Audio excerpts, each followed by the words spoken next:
Good day to you. Aminado si Pangulong Ferdinand Marcos Jr. na malayo pa ang lalakbayin ng Pilipinas bago tuluyang mapagtagumpayan ang laban kontra korupsyon.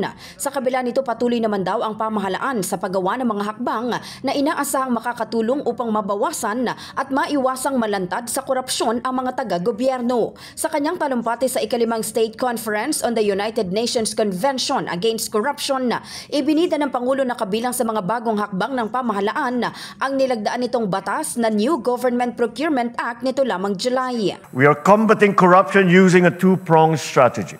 First, we streamline and digitalize processes that avenues for corruption become nil. At the forefront of this strategy is our initiatives like the Government PH application and e-marketplace, which transform how government services are delivered. To further strengthen our digitalization efforts, I signed the new Government Procurement Act earlier this year. It establishes standardized electronic bidding and payment systems, amongst others, through the enhanced Philippine Government Electronic Procurement System.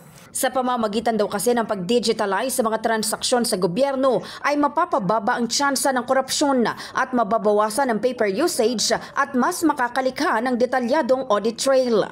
By streamlining and digitalizing processes, we are improving the efficiency and fostering trust and accountability between government and the public. At dahil din anya sa Electronic Freedom of Information Platform, mas madali nang makikita ng taong bayan ang mga vital government information tulad na lang raw ng national budget ng bansa kung saan pwedeng makita ng publiko ang detalyadong impormasyon kung ano-anong mga proyekto ang paglalaanan ng budget, magkano at kung para saan ang proyekto.